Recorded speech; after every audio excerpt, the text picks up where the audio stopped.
Yeah, okay. I'll tell him the sooner he behaves, the sooner I can upload it, and the sooner he can get it. God, it ain't ever gonna be uploaded then. He ain't never gonna behave. Yeah. So the Kid album, I don't know. Like I said, August 7th is when God Is My Buddy drops, and then excuse me, and then about a week after that, or whenever CJ hurry up and uploads it, and then it'll be about a week after the single. So let's see. What's on the now, let me see.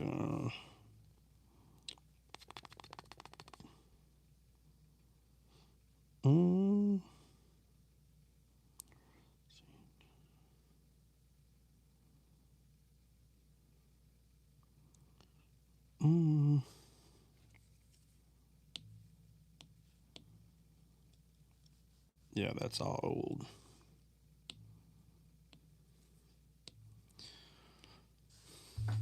All right, so Dre, so what's up, man? Did we blow Iran up like completely? What, they still exist or what? What's going on? What happened? What's going on over there? Give me 5 minutes, bro. 5 minutes. All right.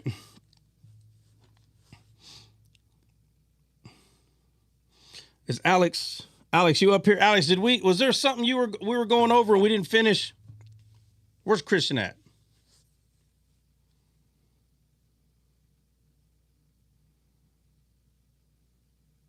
Me and you, from my recollection, I thought we finished visible to invisible. Okay. I didn't know. I couldn't remember what it was about. Yeah, I get you. All right. And Christian, better not bring up the she bears. And let me see.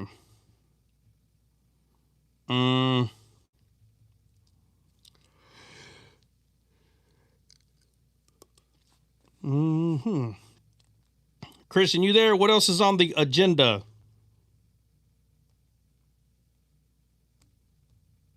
He ain't there. Saba, what's up? What you got? Saba's not there. God bless you, brother. No, okay. I'm here. Somebody's here. Oh, okay. Lots of pictures, but nobody's here. Everybody's here, but nobody's here. It's a shadow of everybody.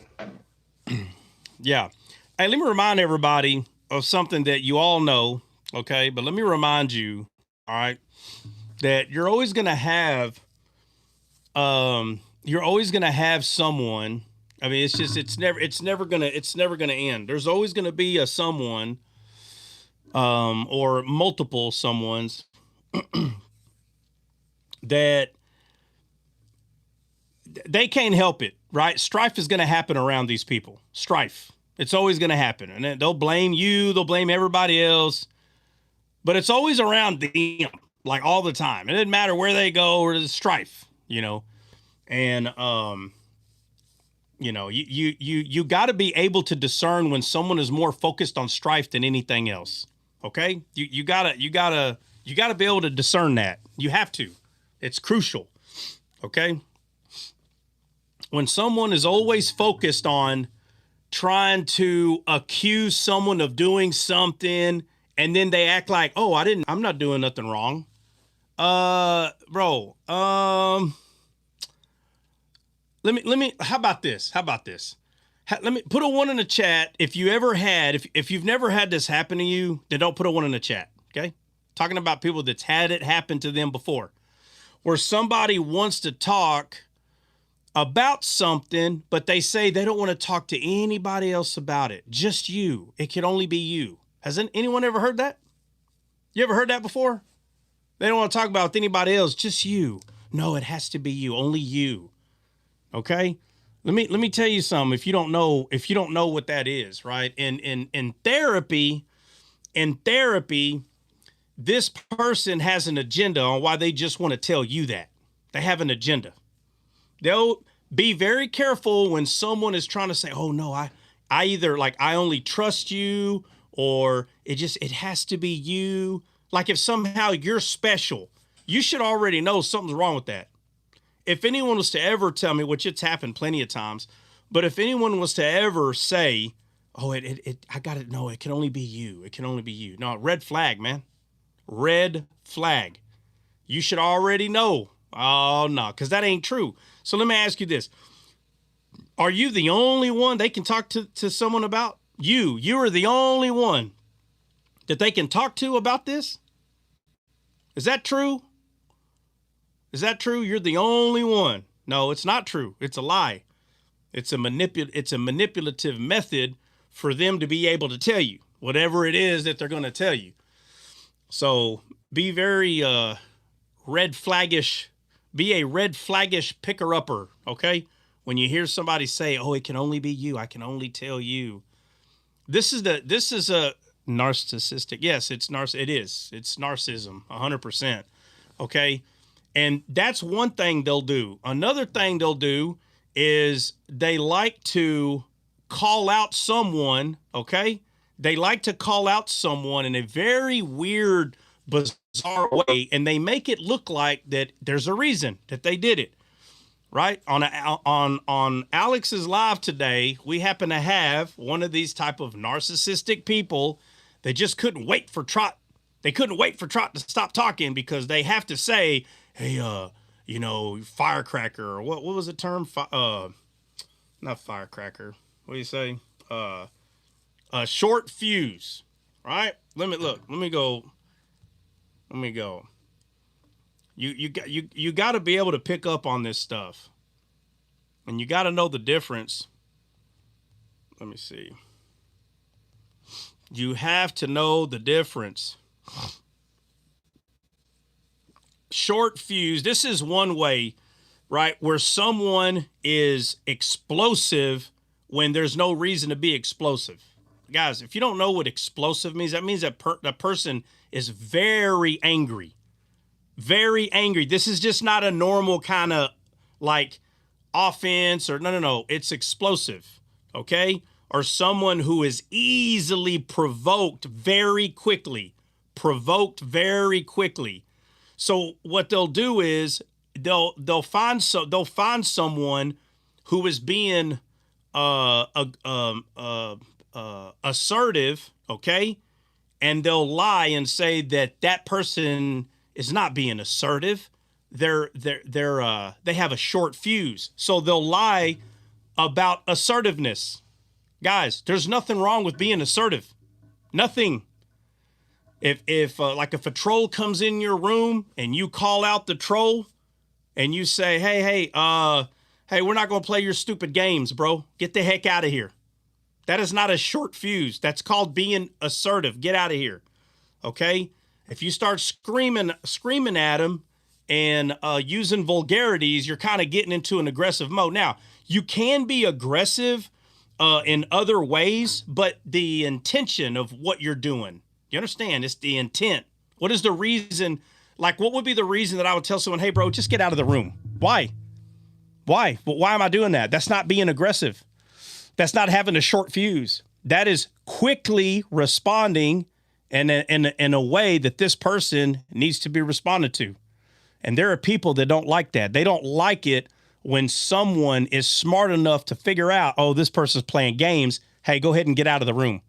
They don't like it. Matter of fact, that dude's been in this live before primetime, whatever the heck his name is. Okay. He's been in this live and I've gotten on this but a few times. So when he's like, "That's why I don't go to his live." No. You don't come to my live because I call out your stupid games. And what he was trying to do on Alex's live is he was trying to start strife. That's what he was doing.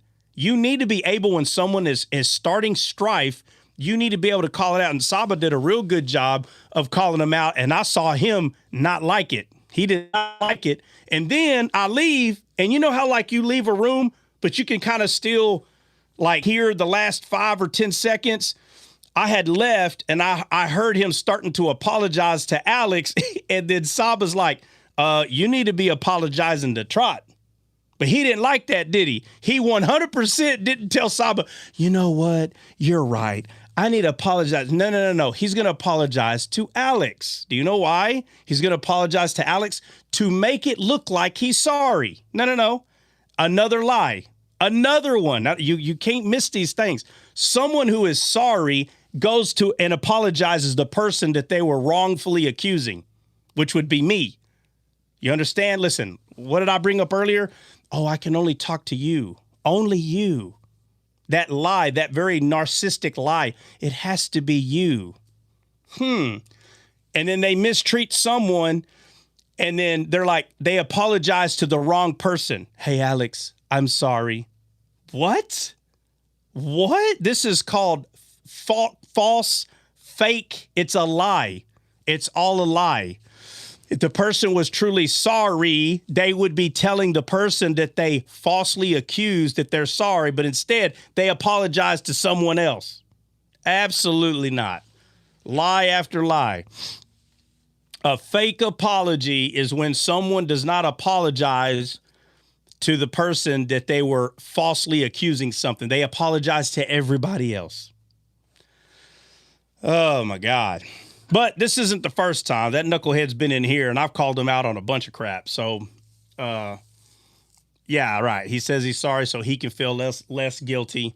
But being assertive, guys, never let someone tell you that being assertive, they won't use the words assertive, right? They don't even know what that word means, more than likely.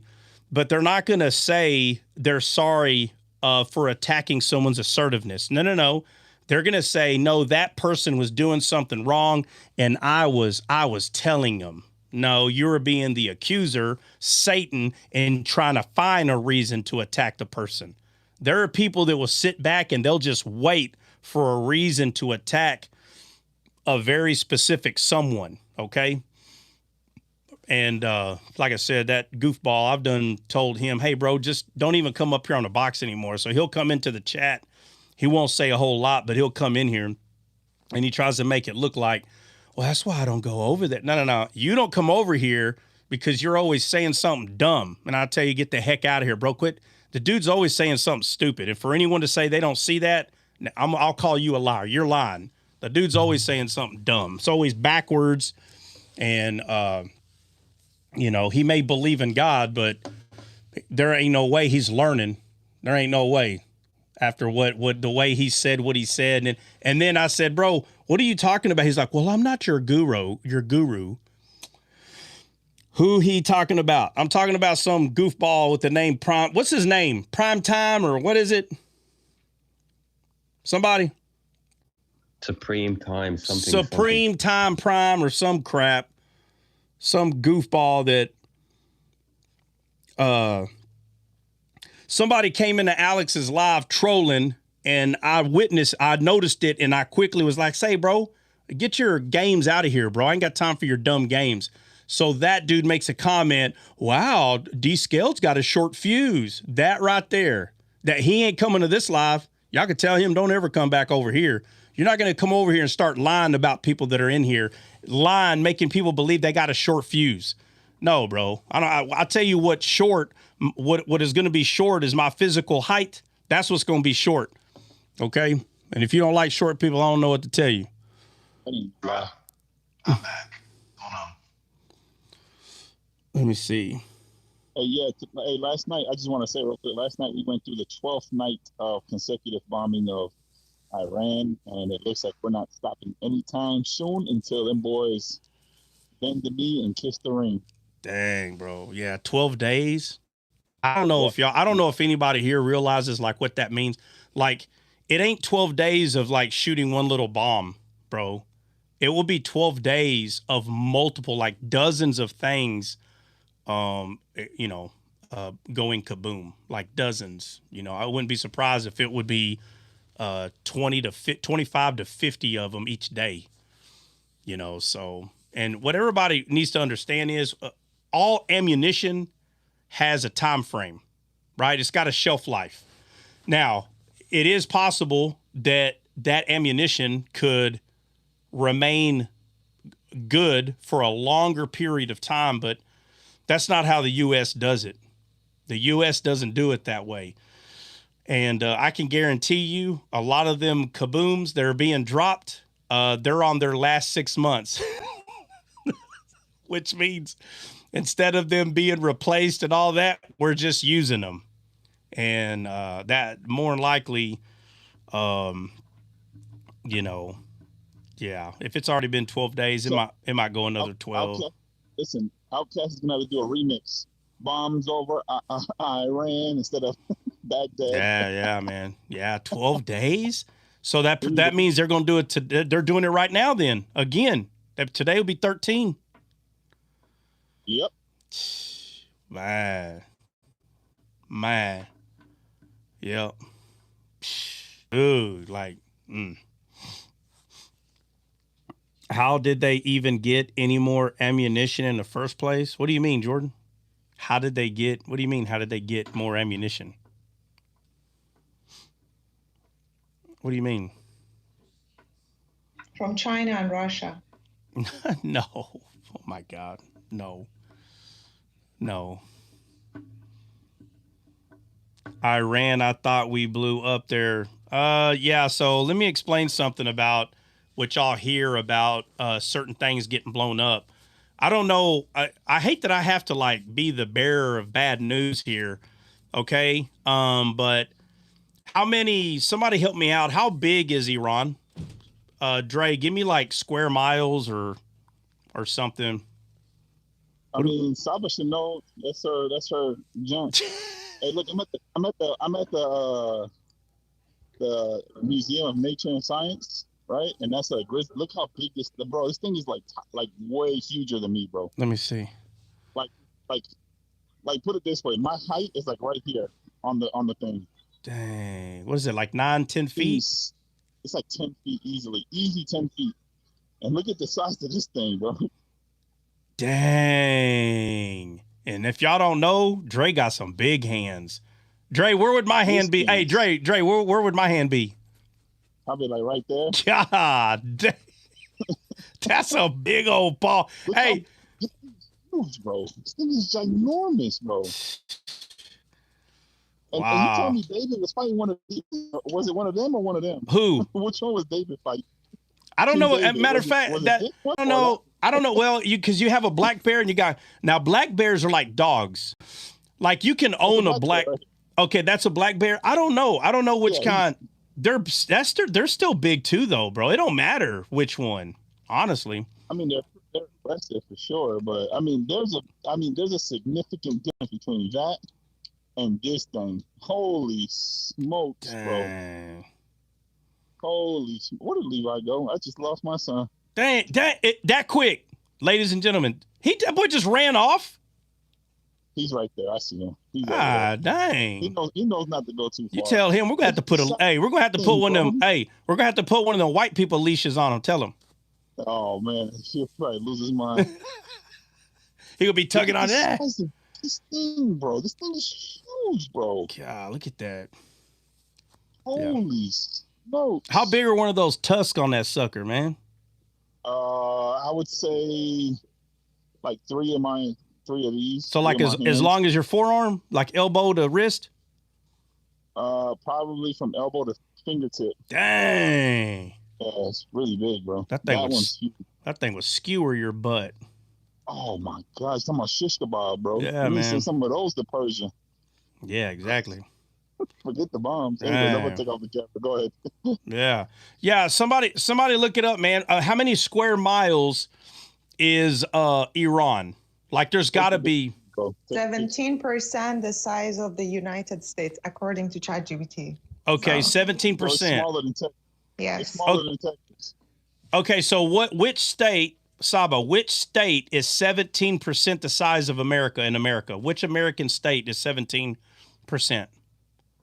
Or around that number? It says U.S. is 6 times larger than the Iran. That's what it says. 6 times. No, I know, but I wanna pick a state.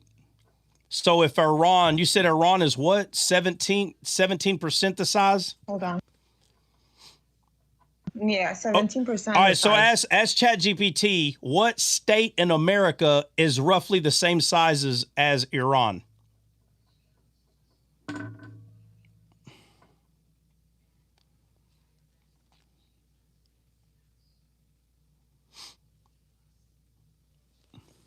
Alaska. I just looked it up. It's Alaska. Yeah, for me it says Alaska. Hold on a second, bro. Hold on a second. Iran is the size of Alaska? Yeah, take the big I think screen. ChatGPT is lying. That I don't can't be think so. right. That can't be right, bro. Yeah. Somebody About else, this somebody. huge. What are you talking about? No, no. About Here, this it big, bro. says it's about 4%.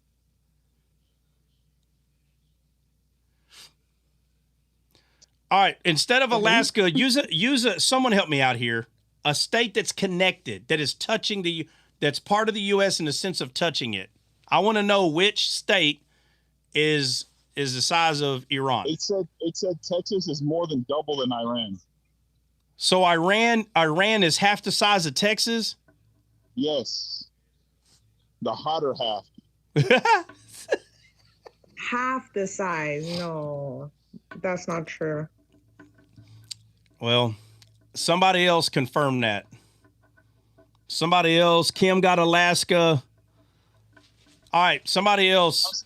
I'm sorry. Iran is more than double than Texas. Okay, so it's twice the size. Texas and California. Okay. All right, so it's two Texases. Okay. All right.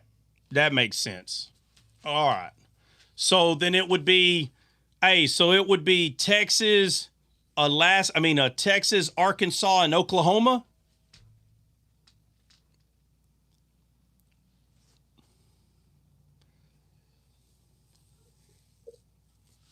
Deborah, where are you at?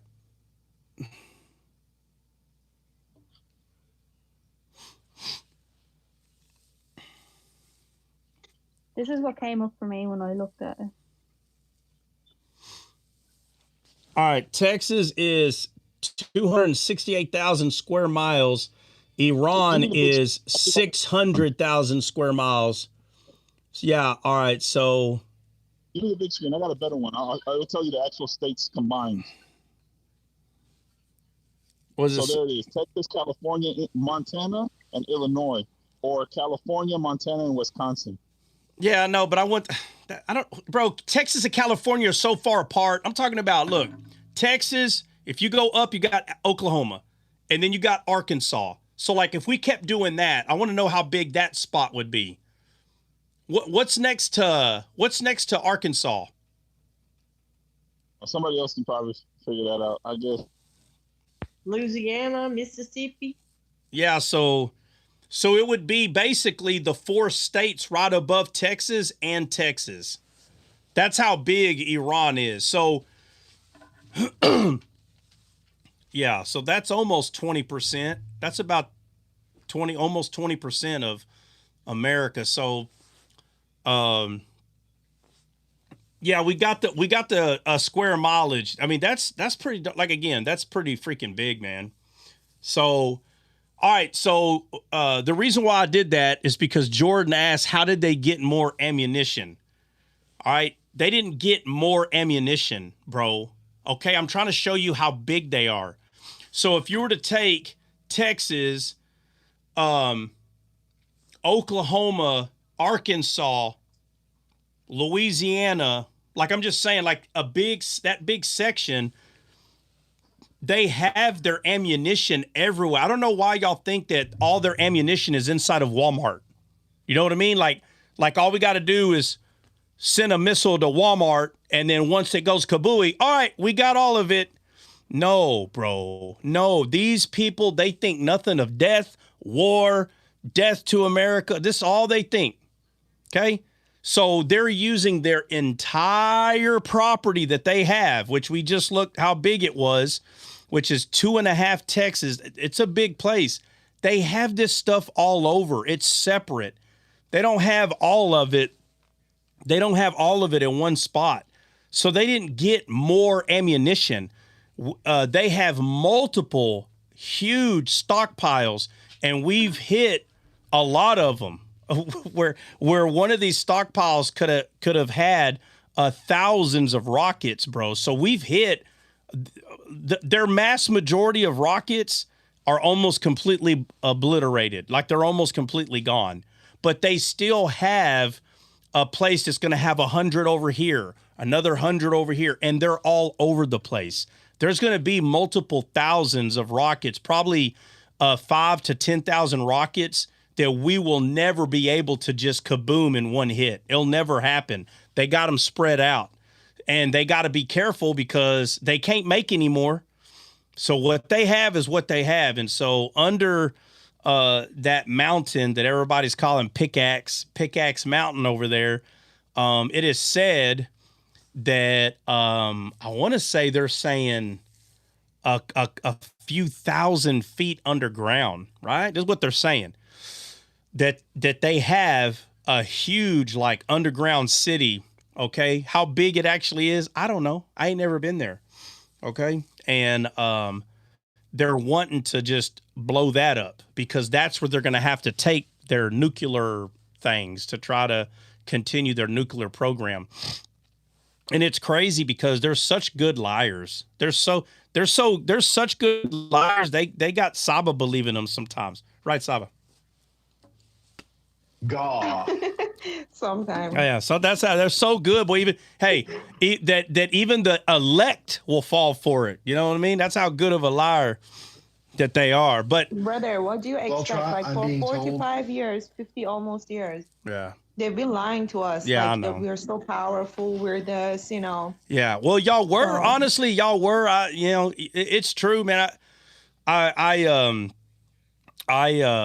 what is it called when you I reposted. It's like Islam. Like these things needs to be blotted out of us. Yeah. Yeah. It's like a tradition, you know, being rooted. Like, you know.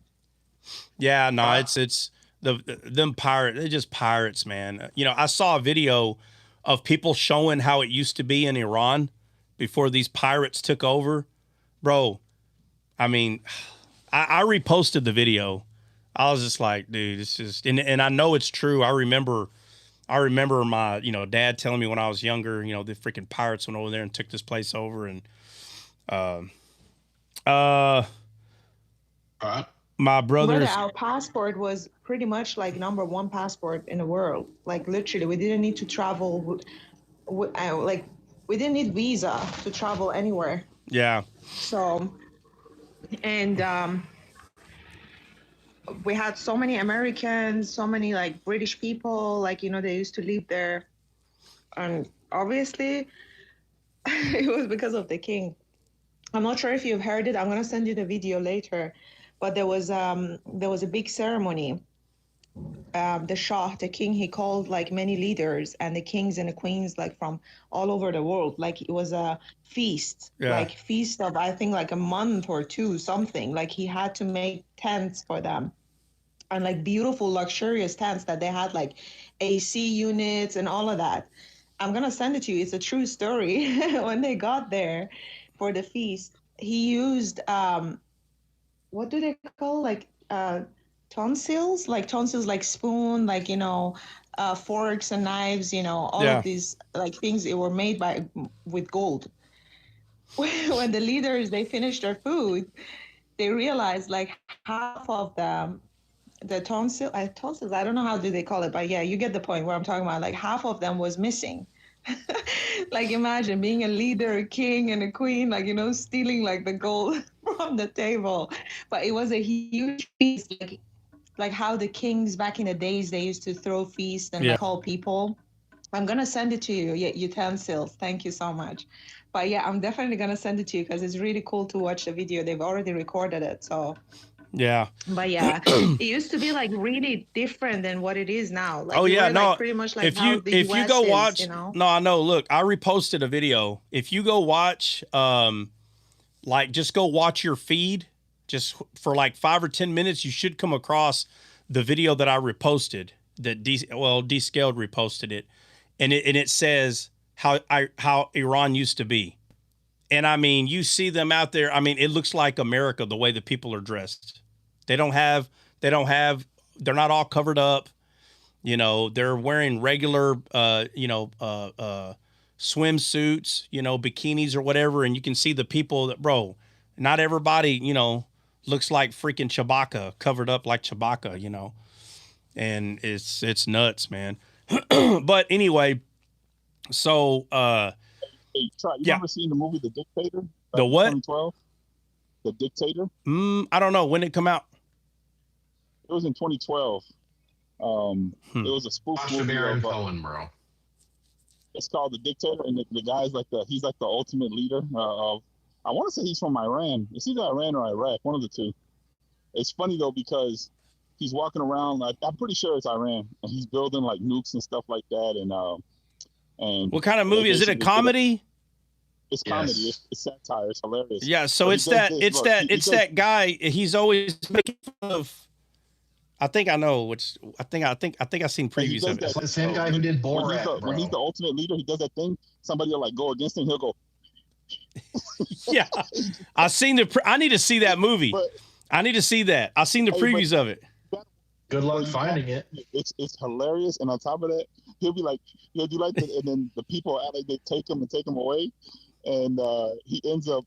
These people don't get unalive. They send him to America, and then one day he ends up in America broke, and he's seeing all the people that he thought he killed. It's hilarious. Watch the movie, bro.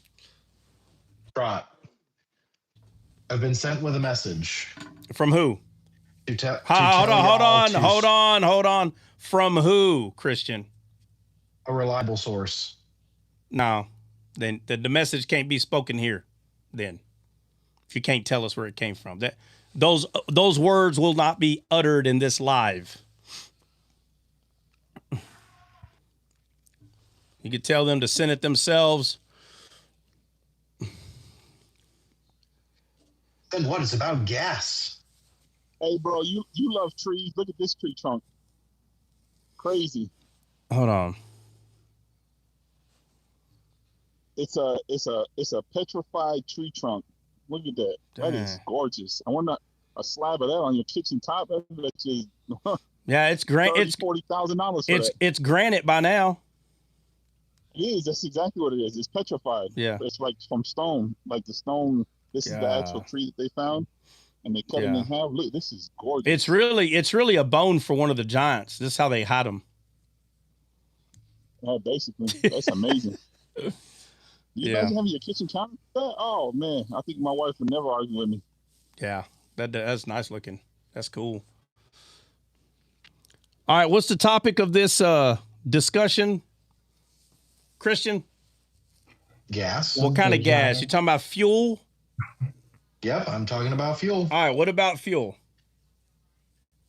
Go out and buy it now because it's about to go up, up, up.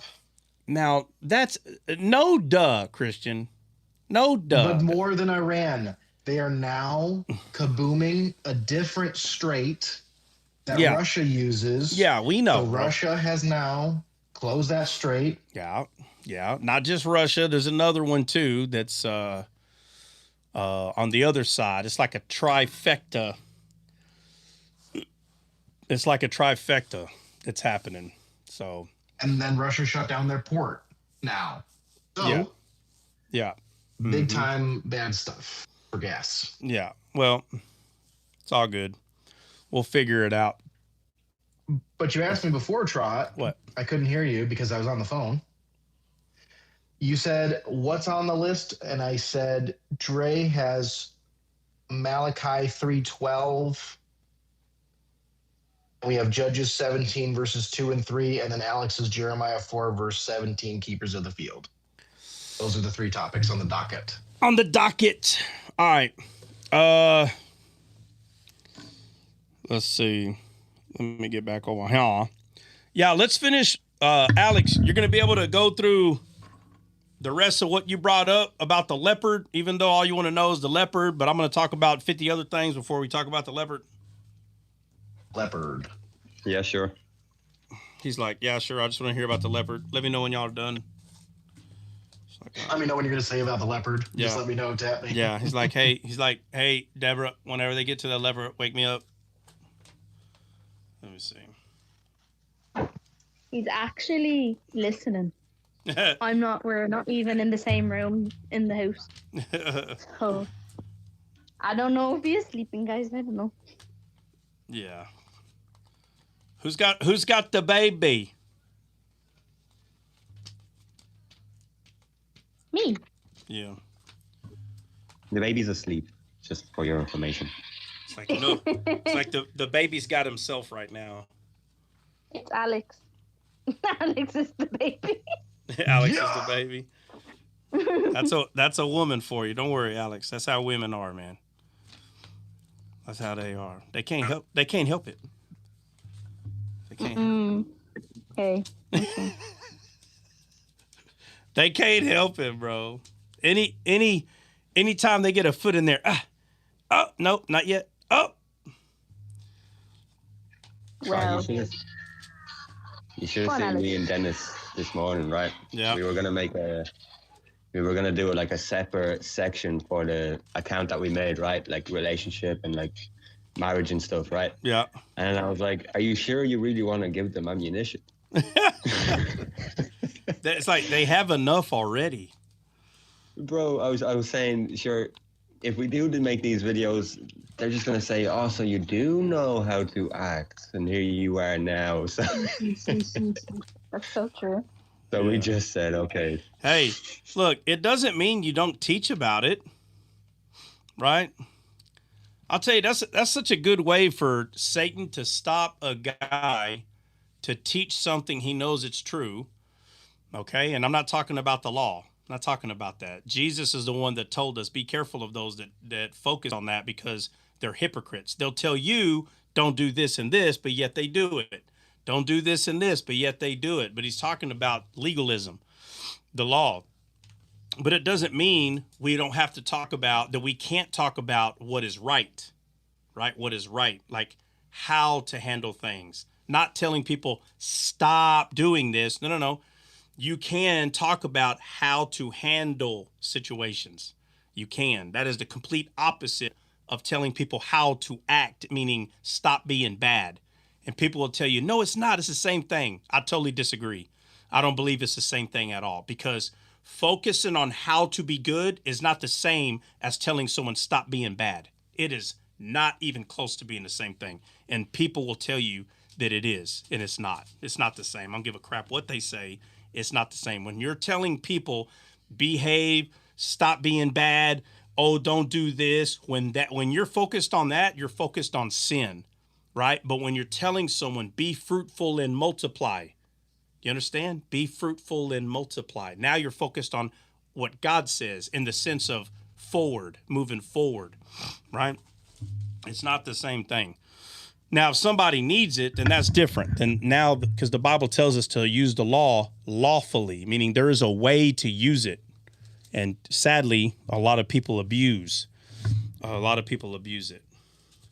So are we on Jeremiah 5? Where are we at again? 4, 5, somewhere? We're Jeremiah 4, verse 17. All right. Keepers of the field, you said. All right.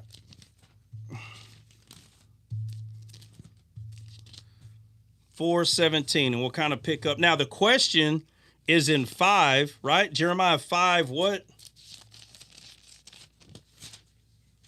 Let's see. It should be 6, I think. Yeah, 6. Yeah, it's 6. It is 6. All right, so 4:17. All right, yeah. So it says, as keepers of a field are they against her round about. And I talked about the roundabout, just like it was in Sodom and Gomorrah. Sodom and Gomorrah, they were round about the house. I remember going over that part. It says, because she hath been rebellious against me, saith the Lord, thy way and thy doings have procured these things unto thee. This is thy wickedness, because it is bitter, because it reached unto thy heart. So now it's talking about bitterness reaching the heart, right? You have the water that's in the desert, and it was bitter. And in order for it to become sweet, a tree had to be placed in it, which is representing Christ, the tree of life that makes your bitterness sweet, which is the aroma, right? And it says right here, unto thee, it says, this is thy wickedness, because it is bitter, because it reacheth unto the heart. Bitterness cannot go to the heart. That's why we have to be born again, right? I will take away your stony heart, which is what? Your bitter heart, which is your desolate heart. Again, many names for the same thing. It says, my bowels, right? My bowels, I am pained at my very heart. My heart maketh a noise to me. I cannot hold my peace. Of course not, because you don't have peace. Only with Christ you have peace. That's it.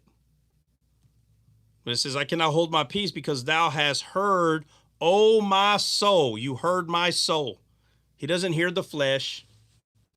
He doesn't hear the dead spirit. He hears the soul. Sound of the trumpet, the alarm of war. Let me see how the Amplified says it. I don't recall. It says, my soul. Let's see. Anguish, pain. Oh, the walls of my heart is pounding. I cannot be silent. You have heard my soul, the sound of the trumpet. See what it says? You heard my soul, the sound of the trumpet. Why is it said that way? You heard my soul, the sound of the trumpet. Why is it worded that way?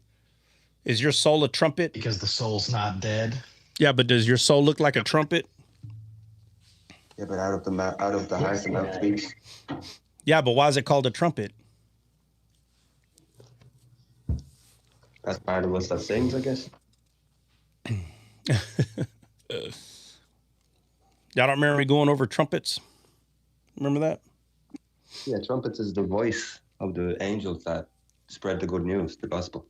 Yeah. So the good news, when you hear the good news, that is the trumpet. Okay. But here it says, you heard my soul, the trumpet.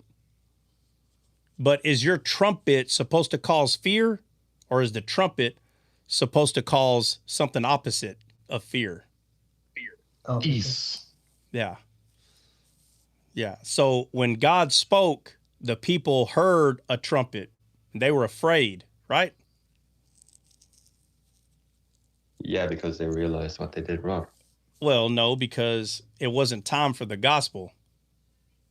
That's why.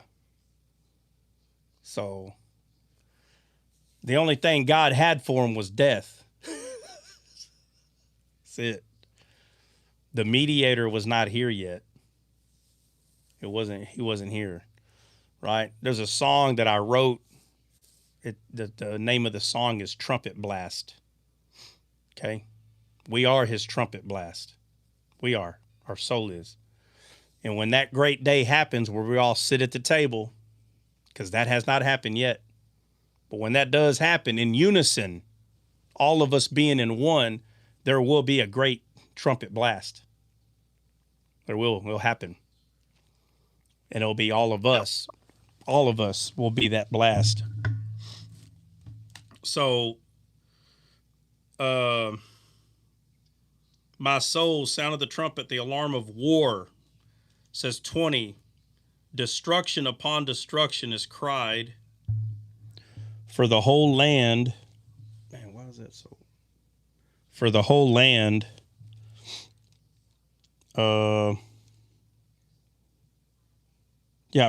this is verse 20. Jeremiah 4, verse 20. For the whole land is spoiled. This is talking about the heart for us today. The whole land is spoiled. Suddenly are my tents spoiled and my curtains. In a moment, how long shall I see the standard and hear the sound of the trumpet? ? For my people is foolish. They have not known me. They are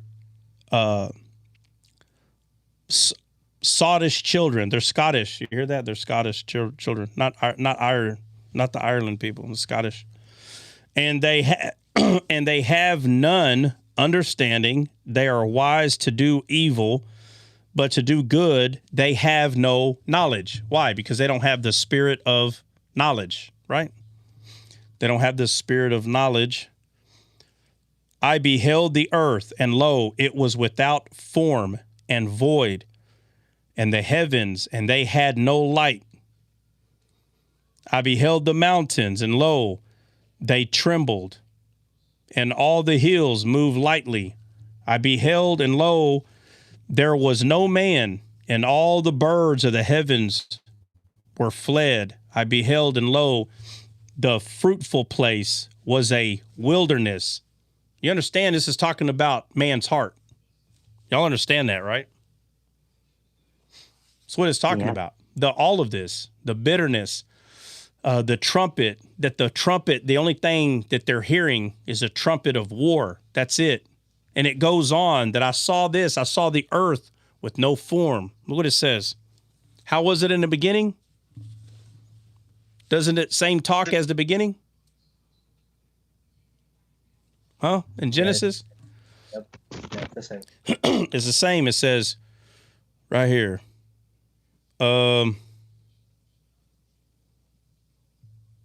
23, I beheld the earth, and lo, it was without form and void, and the heavens had no light. Doesn't that sound familiar? Somebody pull it up in Jeremiah. Somebody pull it up in Jeremiah. In Genesis. Sorry.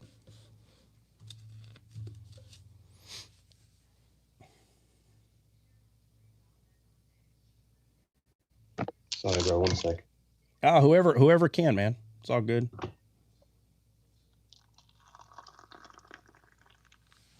my God.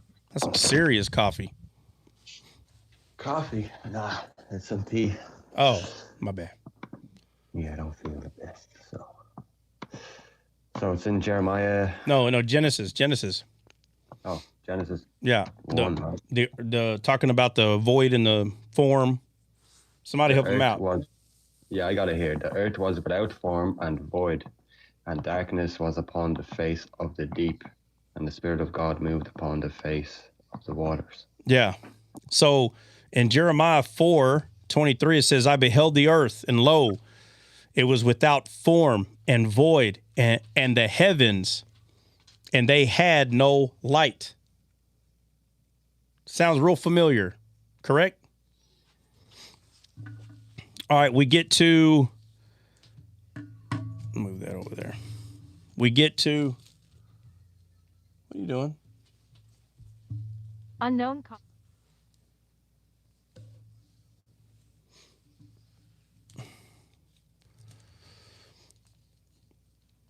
Where was I at? Oh, 20.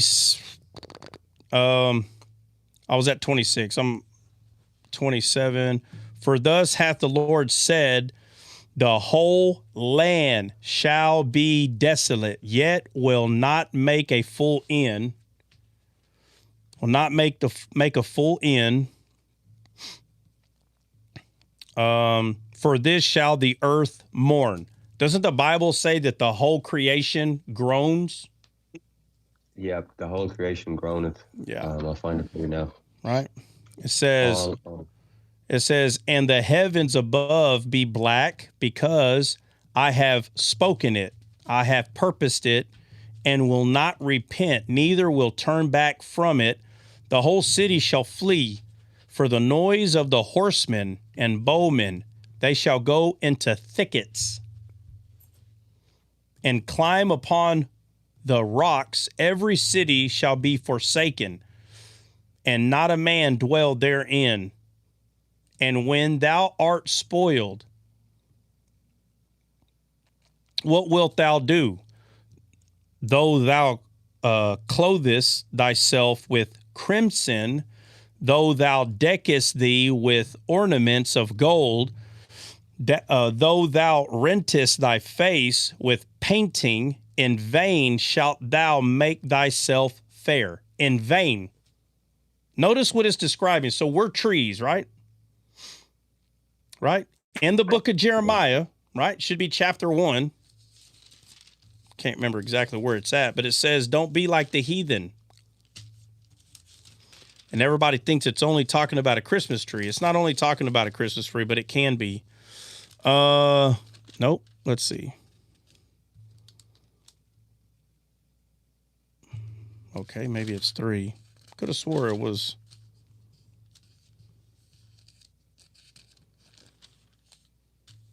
Okay, maybe it's. For some reason, I'm thinking it's in chapter 10. Maybe that's what it is. I got 10 on my. on my mind there. Let's see.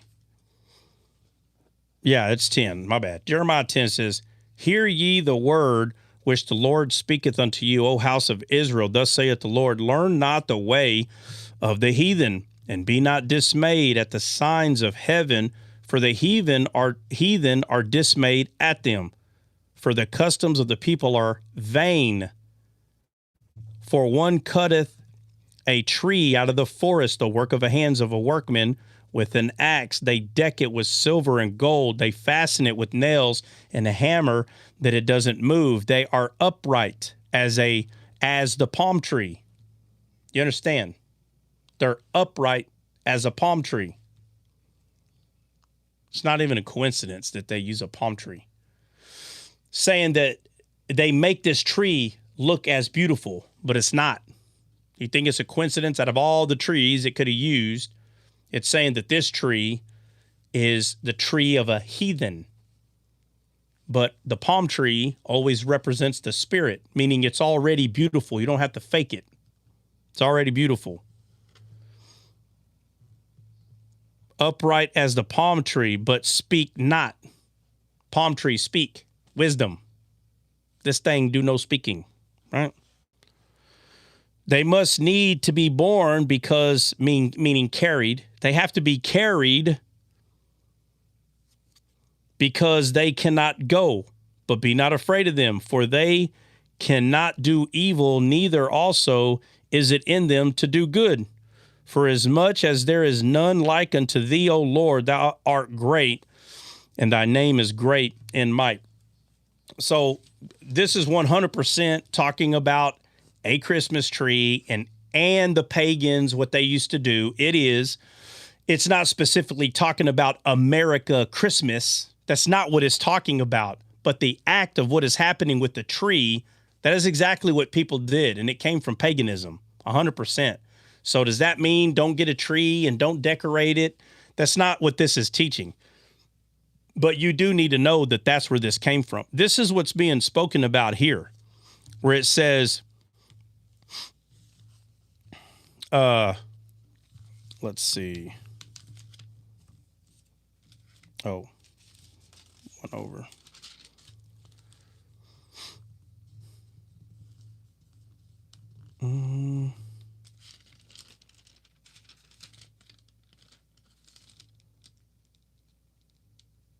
Lost my place, man.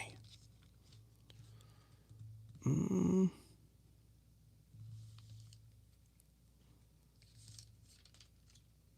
on. Okay, yeah, I knew it was around 20 something. I didn't go far enough. Okay, I will not turn back. The rocks, the crimson. Okay, so I'm in 30. Jeremiah 5:4. Jeremiah 4:30. Why does that keep doing that? And when thou art spoiled, what wilt thou do? What will thou do? Though thou clothest thyself with crimson, though thou deckest thee with ornaments of gold, though thou rentest thy face with painting in vain. This 100% is still talking about a tree being decorated out of vanity. Same thing. It says a Christmas tree.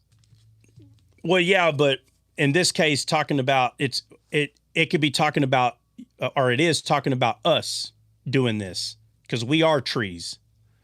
We are trees. So Christmas tree is a physical way, but people do it to themselves. So we're on verse 30. Give me a second. I'll be right back. The Christmas tree is allegorical. You know what I'm saying? Like, yeah, it's a tree with false fruit, plastic fruit.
All right, where are we at? Verse 30. All right, it says, and when thou art spoiled.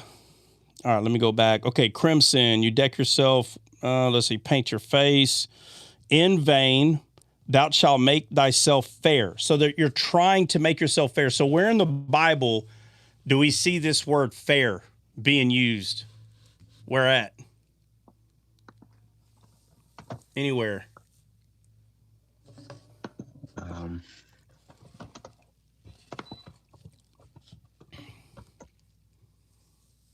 Nobody? That's important. Well, when the angels came down, they seen that the women were fair in Genesis 6. All right, where else? We see in Genesis 12, he was talking to Sarah. He said, behold, I know that thou art fair woman to look upon. Yeah, where else? Leaves on trees are considered fair. Yep, where else? For Samuel, the Philistine looked about and saw David and disdained him, for he was but a youth, a ruddy and of fair countenance. Yeah, who else? Where else? Notice that the majority of the time when you see this word being used as fair, it's either someone's not fair or they are fair, but we're not looking for what's not fair. We're looking at what is fair in the Bible. These people are not fair, but they're trying to make themselves fair. So you'll have somebody say, bro, all it means is nice looking or presentable. I know all that, but the way that God wrote this is so we can see something. The fair is talking about when you see something that is fair in the Bible, it's going to represent God. These trees, these people that are painting their face and they're decorating themselves, they're trying to look presentable or fair. You may get away with it here in this world with people, but God knows the heart of the person and knows if you're truly fair, meaning in his eyes, does he see you fair or not? Right? So it says, The most important one I found is the two women found in Proverbs 7, obviously wisdom, and the other woman that uses fair speech with flattering of her lips. Well, if she's using flatteries, that could be referring to her lying.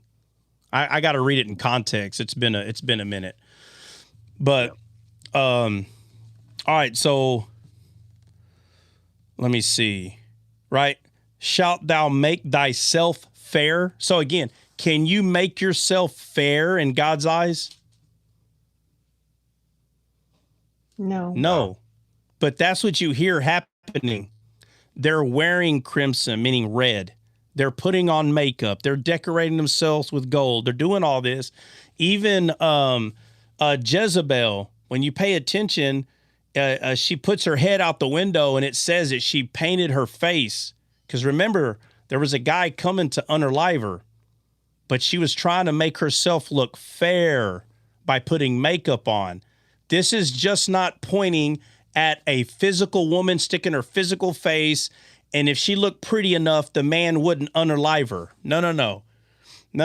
This makeup and all this pretty stuff on the outside is works. That's what it's representing.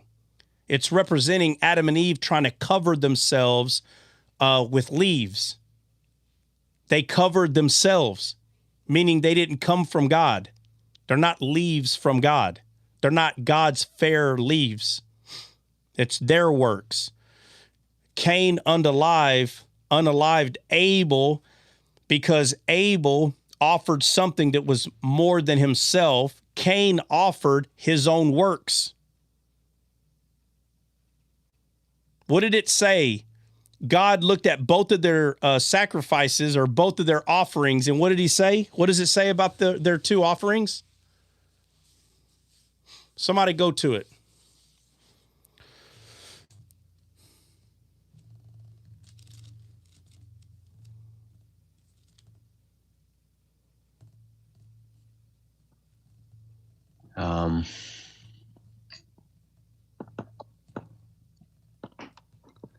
So it just says that the Lord had respect unto Abel and his offering. Yeah, what did it say about Cain's, though? But unto Cain and to his offspring he had no respect. Okay, so he respected one, and he didn't respect the other. The Bible could have easily used the word fair here. 100%. But what is the reason that it didn't use fair and it used the word respect? Why would it change? It's saying the same thing, but why is it using respect now, right here?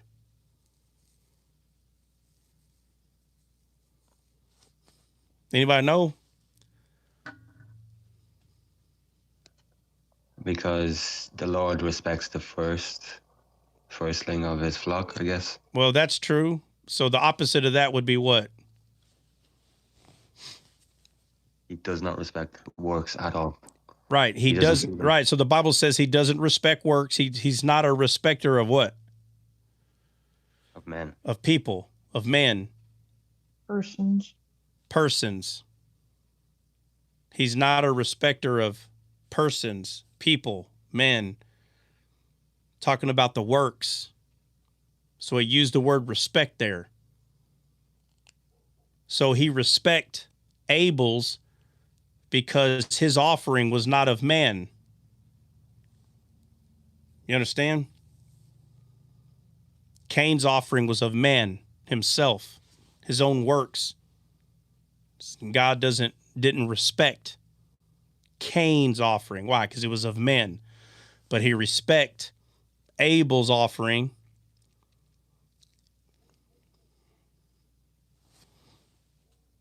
I don't know why this thing keeps. What was your first deployment like?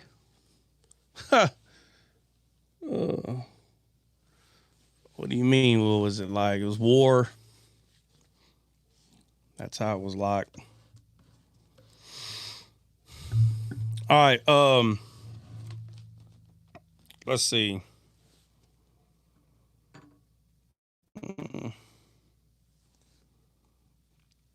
All right. In vain shalt thou make thyself fair. Thy lovers will despise thee. They will seek thy life. For I have heard a voice as of a woman in travail, and the anguish as of her that bringeth forth her child. The voice of the daughter of Zion that bewelleth her, that spreadeth her hand, saying, Woe is me now, for my soul is worried because of murderers. Hey, come here. All right, so now we get to 5. All right, it says, Run ye and fro through the streets of Jerusalem, and see now, and know, and seek in the broad places thereof, if ye can find a man, if there be any that executeth judgment. Let's see. Yeah, executeth judgment, that seeketh the truth, and I will pardon it. What does he mean? He's going to pardon what? He's going to pardon what? What's the it here? Jerusalem. Yeah, he'll pardon it if a man could be found. Right? Isn't this the kind of conversation he had with Abraham? Same kind of conversation. If you find a man, he said, if there be any that executeth judgment, seek the truth, and I will pardon it. Says, and though they say, the Lord liveth, surely they swear falsely. O Lord, are not thy eyes upon the truth? ? Thou hast stricken them, but they have not grieved. Thou hast consumed them, but they have refused to receive correction. They have made their faces harder than a rock. They have refused to return. Therefore, right? The Bible says, therefore, it is your job to find out why the therefore is therefore, right? Ain't that true? Yep. Right? Yeah. So we went over part of 4. Yes. So we can get to 5. And now we're at the therefore, but you saw the talk that we went through. That there's this talk is y'all are trying to cover yourselves. You're trying to become fair. I'll tell you what, go find one man and I'll pardon it. Go find one man and I'll pardon Jerusalem. If you don't understand that Jerusalem, Israel, this whole talk is pointing to the promised land and all of mankind being in this promised land, and it's pardoned by one man, right? Yes. So when the rabbinical Jews try to take out the book of Isaiah, they literally take out like a few chapters of the book of Isaiah, because most Christians will bring up Isaiah and say, look, that's Christ. Well, here I am in Jeremiah chapter 4 and 5, and I'm showing you that all this is talking about Christ, this one man. The rabbinical Jews would have to just burn all the texts that were written down. There's not a place where Christ is not at. It's not there. It doesn't exist. They'd have to burn it. They'd have to rewrite something, is what they would have to do. So it says, I will pardon it. I'm sorry, I'm at Jeremiah 5, chapter 3. O Lord, are not thy eyes upon the truth? Thou hast stricken them. I already read that. Let me see. They refuse correction. Okay, there's a therefore. Verse 4. Therefore I said, surely these are poor. They are foolish, for they know not the way of the Lord, nor the judgment of their God. Jesus said he was the way, right? So the way of the Lord is Jesus. It's not the Mosaic law. That's not the way. Jesus is the way. It says, I will get me unto the great man, and will speak unto them, for they have known the way of the Lord and the judgment of their God, but these have altogether broken the yoke and burst the bonds. Look, the Amplified says this in 5. I will go to the great men and speak to them, for they must know the way of the Lord, the ordinances of God. But I found the reverse to be true, that they too had all alike broken the yoke. So he's telling them to go find me a man.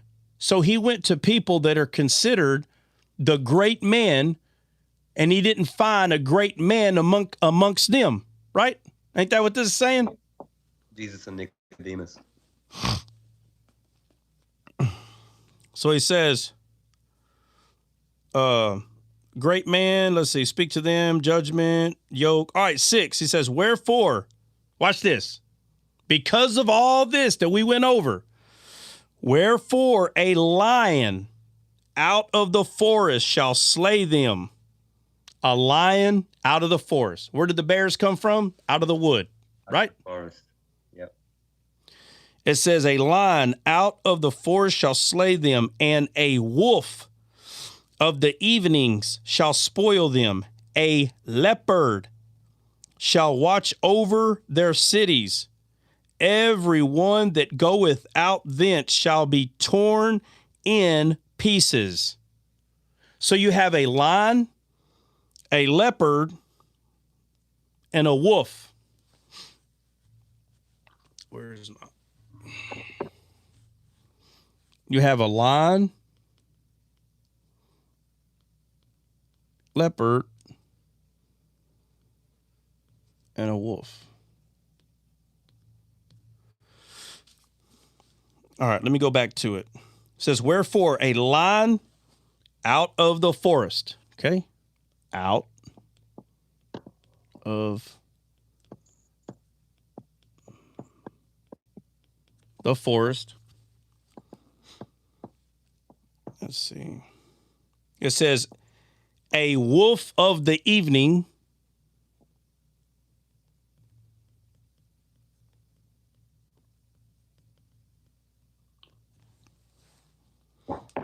shall spoil them, right?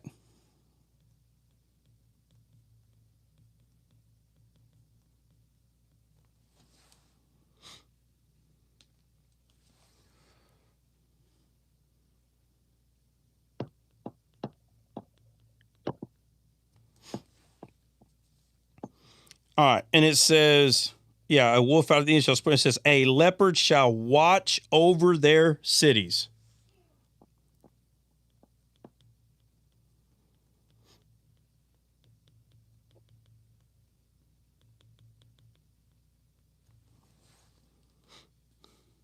Let's see.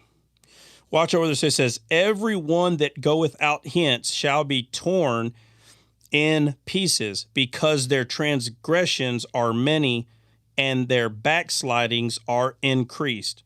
How shall I pardon thee for this? Thy children have forsaken me and sworn by them that are no gods, when I had fed them to the full, they then committed adultery and assembled themselves by troops in the harlots' houses.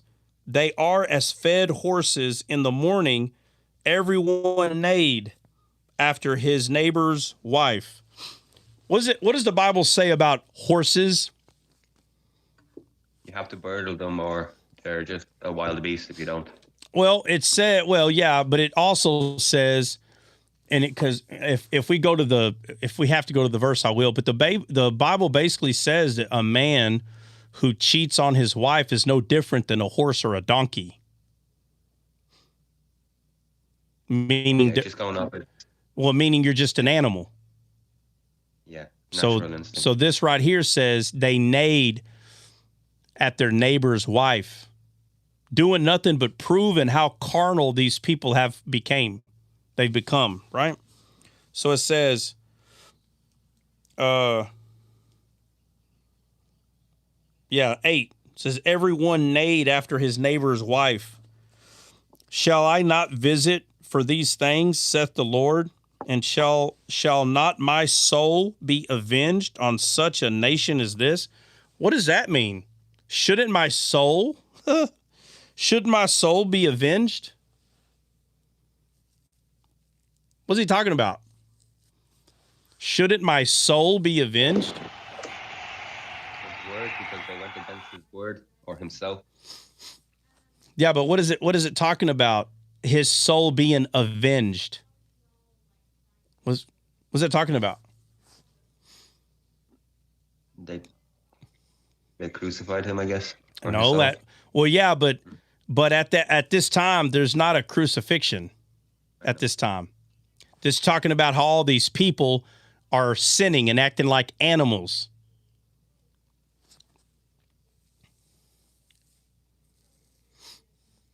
He saved them multiple times and they're still backslid. Yeah, but what is he talking about? His soul being avenged. His soul being avenged. That. What's he talking about? Heart, Eden. Well, no, the heart is the spirit. Oh. The heart is the spirit. So Jesus has the spirit in him, right? But his soul being avenged. Nobody? Pause. Is that like Fire. vengeance? What soul? Fire. What soul is he talking about here?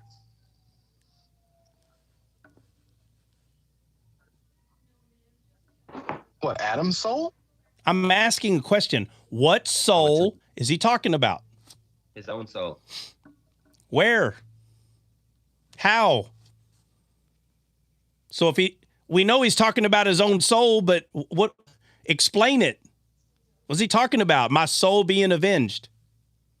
Explain it. Clearly, he's talking about his own soul. That's what he says. Avenge my soul. How in the heck is he avenging his soul? What is he talking about?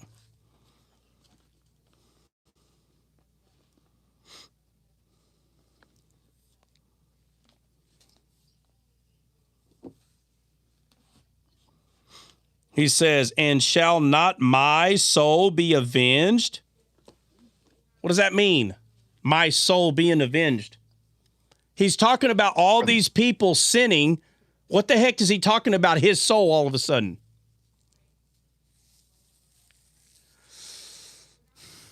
That he's going to offer his soul? It says his soul be avenged, avenged, avenged. He said, Shall not my soul be avenged? Because of Adam, thorns and thistles grew. Okay, well, yeah, but his soul. What does the thorn and thistles have to do with his soul? Did not grow there as well.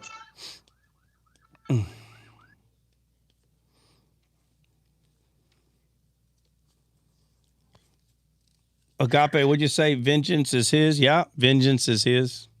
Somebody explain verse 9 to me. Shall I not visit for these things?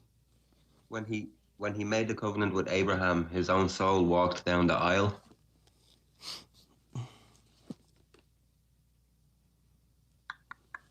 So the last thing that he says is how these people are being carnal. So carnal that they're neighing after their own neighbor's wife. Okay? If you don't know what that... They're leaving their first love. Yeah, so what does it mean when he says that the men are neighing like horses? What does that mean? They're catcalling them. They're trying to get with them, man. No, Goofy, that's not what that means. What does it mean, guys? They're lusting. They're lusting like animals. Yeah, lusting. That's what it means. They're lusting. That's what I meant. Boy, you didn't. You're way off. That. Well, sometimes you're not lusting anymore. All right, I got it. Okay, all right. Lusting. It's really talking about having an erection. Y'all ain't never seen. Oh my God, y'all never seen horses go at it or what? I keep forgetting I'm talking to city folk here. Y'all ain't never seen horses go at it. Before the horse gets on the back of the female, it neighs. Okay? It neighs. It neighs a few times before it gets back there. Very loud. Very like it loses its mind, okay? So if you need to understand this more, just type in your stupid Google search, horse about to mount and neighing. Just type that in there and you'll see what this is saying. This is for educational purposes only. Clearly. They have no control. No control. So they're 100% lusting. Okay? This is 100%. Not cat calls. It's way more than cat calling here. Okay? So after it explains these people of being very carnal, right before this, it's saying, hey, go find a man, a great man. And they went looking. And they went amongst the great men. And even the great men, they couldn't find a great man, right? Mm-hmm. Yep. And he said, all right, now, since these very carnal, foolish men are even neighing to their neighbors' wives, carnality at its finest, then comes verse 9. Shall I not visit for these things? Shall I not visit? The two angels that came, were they called in Sodom and Gomorrah?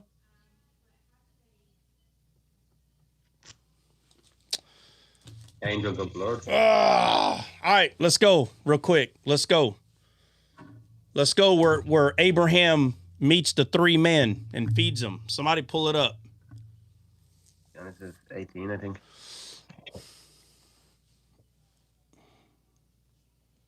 Yeah, Genesis 18, and the Lord appeared unto him in the plains of Mamre, and he sat in the tent door in the heat of the day, and he lifted up his eyes and looked, and lo, 3 men stood by him.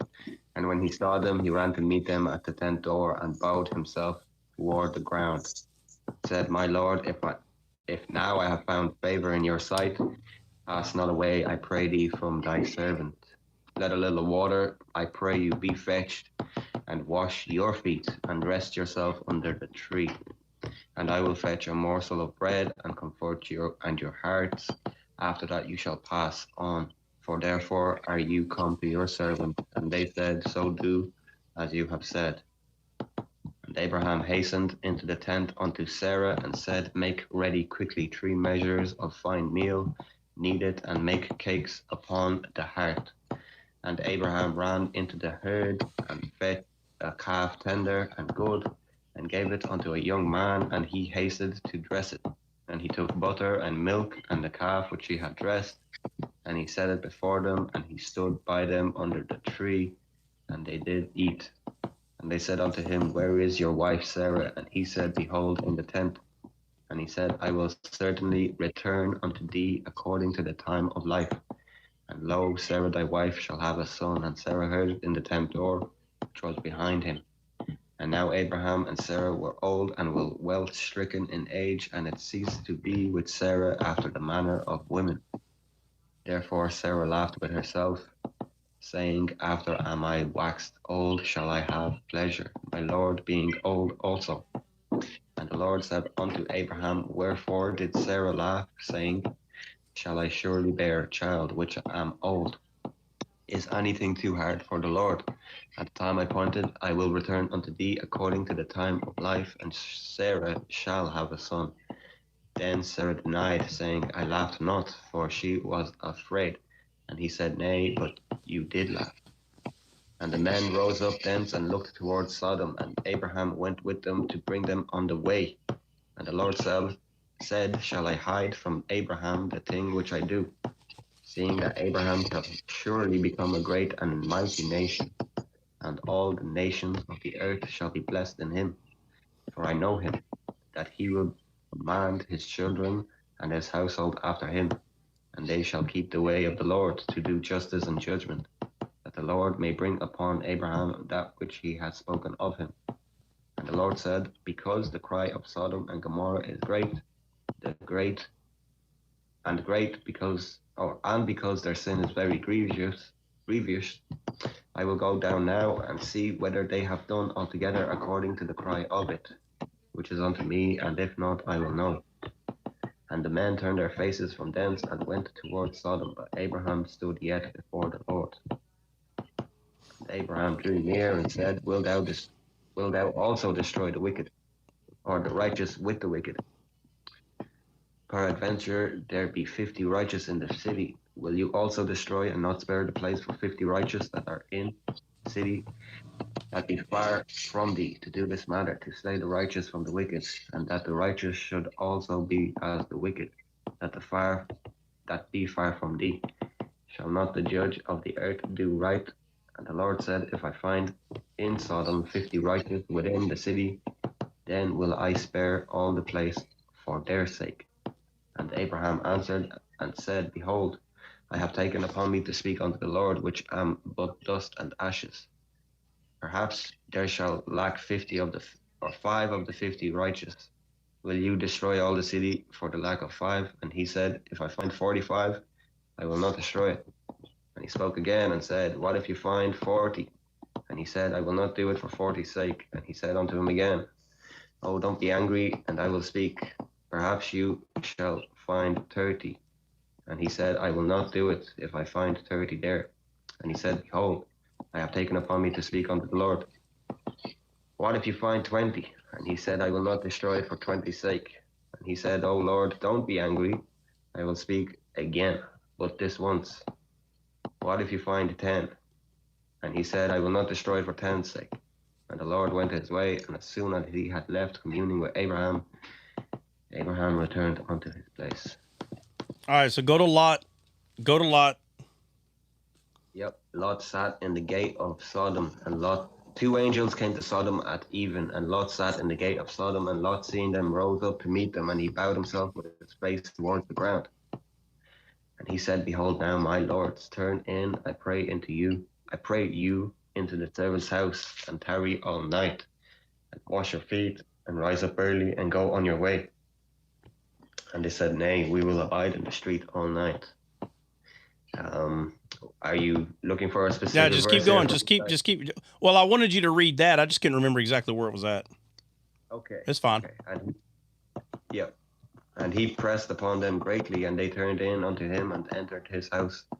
And he made them a feast and baked unleavened bread, and they ate. But before they laid down, the men of the city, even the men of Sodom, compassed the house round, both old and young, and the people from every quarter. And they called unto Lot and said, Where are the men that came with you this night? Bring them out unto us, so that we may know them. And Lot went out to the door and shut the door after him. And I said, I pray you, brethren, do not so wickedly. Behold, I have 2 daughters which have not known man. Let me, I pray you, bring them out unto you to do them as is good in your eyes. Only unto these men do nothing, for therefore came they under the shadow of my roof. And they said, stand back. And they said again, this one fellow came in sojourn, and he needs to be a judge, and he will needs be a judge. What does it say? Go back a few words. What? They said, stand back. And they said again, this one fellow came into sojourn. What fellow? What fellow? This one fellow. I think Lot, is it? I don't know. You tell me. Who's it talking about? This one fellow came into sojourn. He will needs be a judge. Okay. And then? Now will we deal worse with thee than with them. Why does everybody keep talking about who's tapping? Alex, what are y'all tapping over there? Oh, I'm just I'm marking the scriptures in blue. Do you know when you scroll, like when you hold and scroll the yoke, so I can know exactly where I am? There ain't no way that's tapping. What? Yeah, so I'm not using a mouse. I'm using a touchpad on the laptop. Yeah, he's got a touchpad. He's clicking it, bro. Oh, so your fingernail is doing the tapping. Yeah, I'm tapping the touchpad. Okay, everybody over here is trying to figure out what y'all are making for dinner. I thought you were playing a game, Alex. I thought he was chopping tomatoes or something. I'd be doing good if I was playing a game and reciting off my head. Look at the same time. Jesse, pretty good. Jesse tapped in off of the ghost page to come in and tapped in just to say, "Oh my gosh, it's driving me crazy." Yeah. It said tap to join. She's like, no, it'll make the room look good. If I enter in and add another number, it'll look like I'm trying to advocate for descaled. I don't want to do that. But since the tapping is driving me crazy, let me tap the screen and enter and let everybody know that the tapping is driving me crazy. Thank you, Jet. Next time I'm gonna figure out another way how to get Jessie to be honest about her watching Descaled. Heaven forbid her friends know that she watches Descaled. Heaven forbid. All right. So where are we at? I'm sorry, guys. I'm in verse 9 where it says, this one fellow came into sojourn. Mm-hmm. Keep on. And he will need a judge, and we will deal worse with thee than with them. And they pressed sore upon the man, even Lot, and came near to break the door. That's what I'm talking about. All right, so who are we talking about here? We need to be clear. Who? Go back 2 verses and just start reading again. I say, I pray you, brethren, do not so wickedly. Okay, we know that's Lot talking right there, right? Yes. Okay, so Lot is telling the man, hey, man, cut it out. Y'all stop doing this. All right, go ahead. Behold, I have 2 daughters which have not known man. Let me, I pray you, bring them unto you, and do you to them as is good in your eyes. All right, so that's Lot still talking. Okay, go ahead. Only unto these men do nothing, for therefore came they under the shadow of my roof. Okay. And they said, stand back. Okay, who's they? Hold on. And they said, who's they? Oh, it's the angels. Are you sure? No, the men that Lot was talking to. I don't know. Let's see. And they said, stand back and what? They said again, this one fellow came into sojourn. All right, this one fellow came in. Yes. So that's the crazy people telling him, no, this one man came in. Who is speaking here? We can't move on until y'all tell me. The angels are speaking here. The angel are speaking. Who's the one man? The guy saying, give us the man, give us the 2 angels. All right, let me go to where you're at. Give me the actual address. Genesis 19. Chapter 19? Verse 9. Yes, verse 9. All right, verse 9. All right, let me get to it. All right. Let's see. Okay, so 8 is Lot, right? Yes. Right. So 8 is Lot speaking. Yeah, 8 is Lot speaking. All right, so it says, we'll do worse with thee. And they pressed sore upon them, even Lot, and came near and break the door down. But the men put forth their hand and pulled Lot into the house to shut the door. So 9, where it says, and they said, stand back. And they said again, this one fellow came in to sojourn, and he will needs to be a judge. Now will we deal worse with thee. So is that the angels saying that Lot came to sojourn here? I don't know. Now that I'm looking at it. All right, what is the word? What does the word sojourn mean? Like a stranger in the land. Right. This man came to be a stranger in the land. That would be Lot. Correct? Yes. Right? So the angels, or better yet, let me go back to where it says,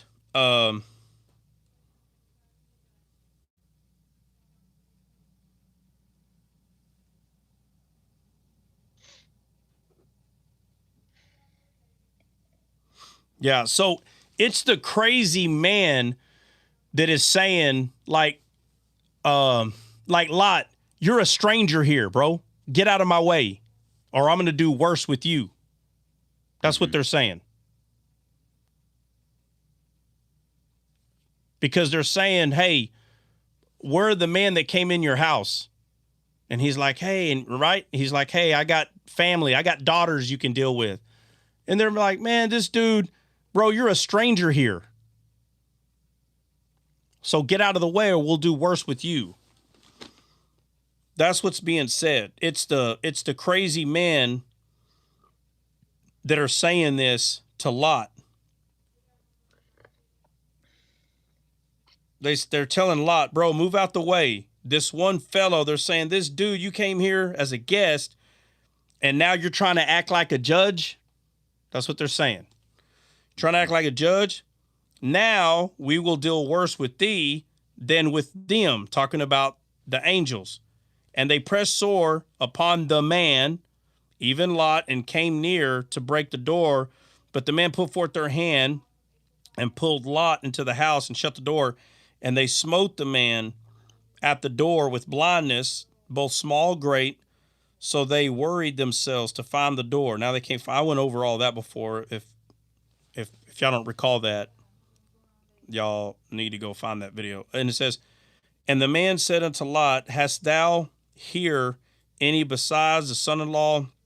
This is when they're going to pull him out, right? But these men that went into the city, they were called men into that city. But if Lot was a stranger, then these two men are strangers. You understand what I'm getting at? Yep. So you have 3 strangers here. 3.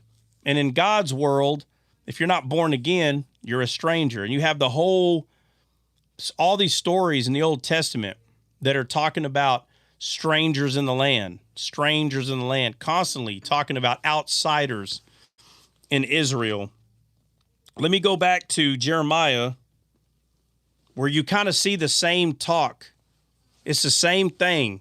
Abraham's like, can you find, what if I find this many? What if I find this many? Here in Jeremiah, it's like, I tell you what, go find one good man. Well, they go to where all the quote unquote good men are. They can't find one there either. And it says, let me see, where was I at?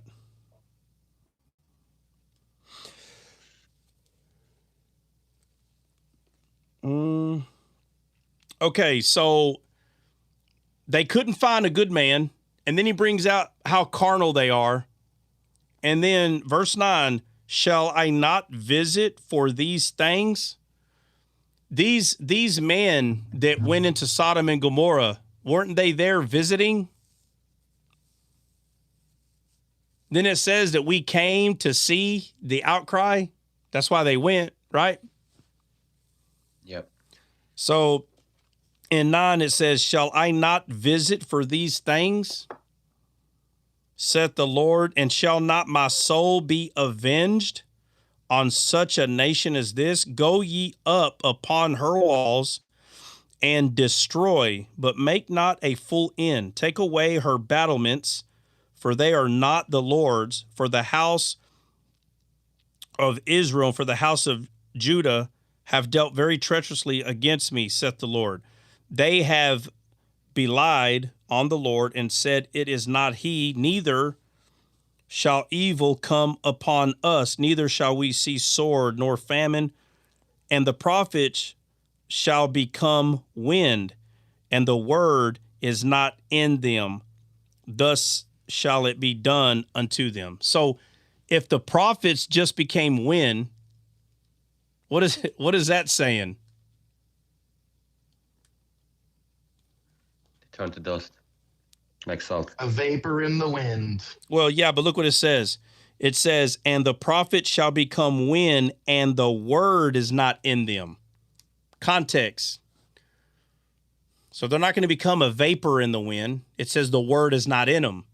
So if the word is not in them and they just become wind, what did they just become? Clanging cymbal or resounding gong. Anybody else? Yeah. Tossed to and fro. So they become strange doctrine. You understand? Strange wind because there's no word in them.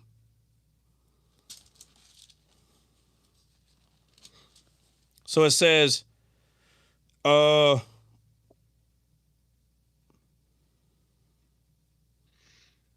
wherefore saith the Lord God of hosts, because ye speak this word, behold, I will make my words in thy mouth fire, and this people wood, and it shall devour them. Lo, I will bring a nation upon you from afar, O house of Israel, saith the Lord. It is a mighty nation. It is an ancient nation, a nation whose language thou knowest not, neither understandest what they say. An ancient nation? Ancient nation?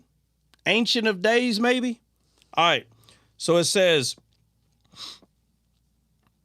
their quiver is as an open sepulchre. Their quiver, the thing that holds arrows, is like an open tomb. They are almighty men, and they shall eat up thy harvest and the bread, and thy sons and thy daughters should eat. They shall eat up the flock and thy herds. They shall eat up the vines and thy fig. And it continues, or matter of fact, let me read this part right here. So it says, they'll eat up the trees. They shall impoverish thy fenced cities where thou trustest with the sword. Nevertheless, in those days, saith the Lord, I will not make a full end with you. And it shall come to pass when ye shall say, wherefore doeth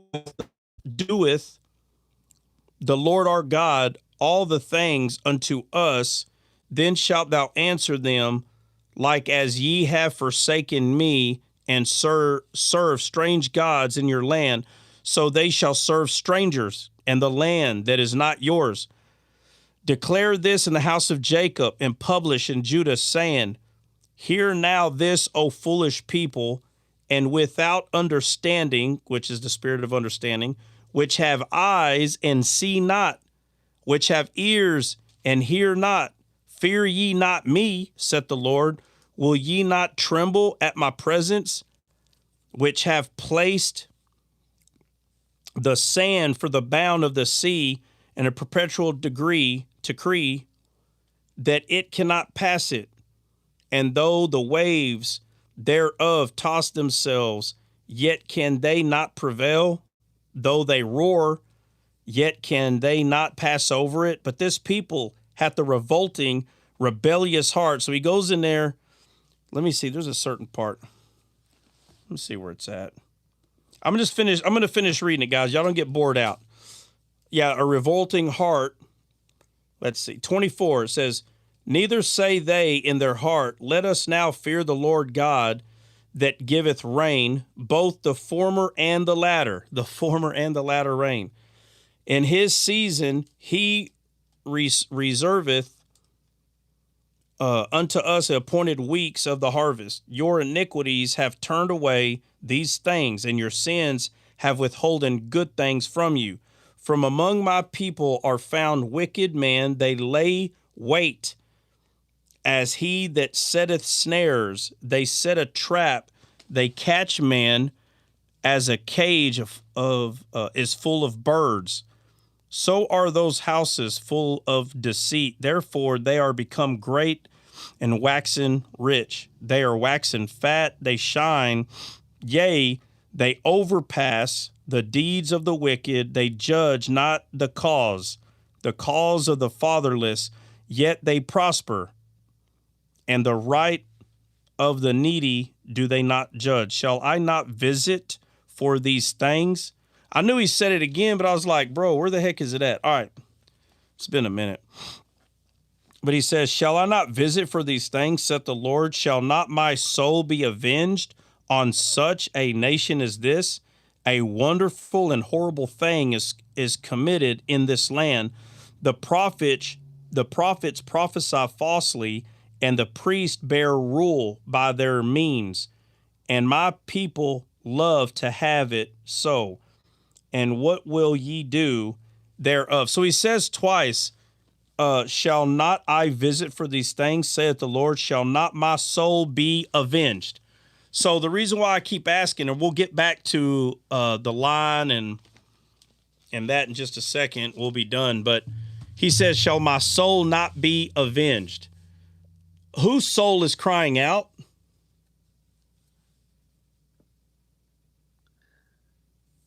Whose soul is crying out? I guess the soul of God is crying out. Well, it's mankind's soul that's crying out on earth, right? On earth, yes. Yeah. It's man's soul that is crying out. But God breathed into Adam, and he became a living soul because of God. Yeah. Remember how God says that he's going to do all these things? He says it a few times in the Bible. I'm going to do this. I'm going to do this. I'm going to do this. And he goes, oh, by the way, I don't do it for you. I do it for my own name's sake. Remember? Yes. He's doing it for his own name's sake because he's redeeming Adam's soul back to himself, which is all mankind's soul. But it's God's soul because he's the one that breathed into Adam to make the soul. He's doing it for his own name's sake. Man have to be redeemed in order for man to properly be fruitful and multiply. A lot of people don't like this, but because we're having babies in this world, that's not the kind of fruitful and multiply God's talking about. We're supposed to be fruitful and multiply in a perfect sense, not a fallen state. It's not easy for people to want to admit that because it kind of sounds like, oh, well, we're having babies for nothing. No, God is going to redeem the soul of man. Okay. He's going to redeem the soul of man, anyone that receives him. But this was not his will was not for man to fall. That was not God's will, for man to fall. Right. But, him saying, should I not visit? Shall I not go down? Right. The way he words it, the way he says it. Let's see. Where is it at?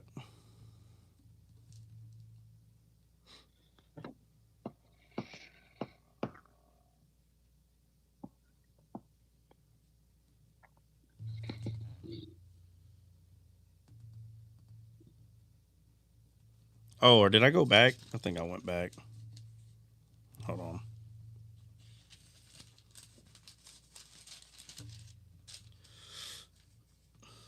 Yeah. Shall I not visit for these things, saith the Lord? Shall not my soul be avenged? Shall not my soul be avenged? He was avenging his own soul, not in the sense that the soul that came out of him, out of his bosom that entered into Jesus's body, but mankind, the creation, the soul that came alive. The flesh has enmity with the spirit, but man doesn't have an alive spirit. But the soul is what cries out. It's the soul that cries out. And he says, should not my soul be avenged? So Jesus was put on the cross. The soul of God was offered for us. The soul of God was offered for us. And when the Bible says, vengeance shall be mine, it's because of the fall of man that cried out. God had to offer his own soul, a soul for a soul. It was the whole purpose for the law. An eye for an eye, a tooth for a tooth. Why? Because in God's legal system, it had to be a soul for a soul. And so when he says, shouldn't my soul be avenged? It was because of everything, the fall and the fact that he had to offer his soul for mankind. And he says, vengeance shall be mine. Now, I wanted to finish all of that in 5 because even though Alex is like, can we just get to the leopard? Now, let's get to that. And we went through all of that so everybody will understand what we're saying about the lion, leopard, and the wolf. All right. Let's see. Let me go to... Where is it at? 5, was it 6? Yeah. Yes. So in 4, so Jeremiah 5:4 says, therefore I say, surely these are poor, they are foolish, for they know not the way of the Lord. He's talking about lost people. They know not the way of the Lord, nor the judgment of their God. I will get me unto the great man, and will speak unto them, for they have known the way of the Lord and the judgment of their God. But these have altogether broken the yoke and burst in the bond. And remember, what's being said here is go find a great man. And in the story here, it's like, okay, I'm going to go find me a great man. And they couldn't find one. The whole Bible is about God seeking a man. And the Bible tells us he seeked for one, but he couldn't find one. We see in Sodom and Gomorrah, Abraham's like, hey, Lord, if there's so many great men, would you say it's like if he finds a great man, then he won't demolish if he can find one. But constantly what we see is this great man can never be found, correct? Yes. So because a great man cannot be found, for this reason, it says, wherefore a lion out of the forest shall slay them. A lion will slay. A lion will come out of the forest. She-bears came out of the woods. The lion will come out of the forest and slay. The lion will. She-bears. And it says, oh man, where did I miss? Okay. It says, a wolf of the evenings shall spoil them. Wolf of the evenings shall spoil them. And then it says, a leopard shall watch over their cities. Everyone that goeth out shall be torn. So let me see if I can get...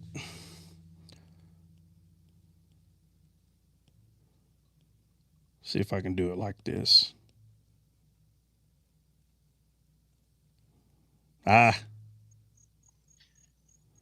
She-bears.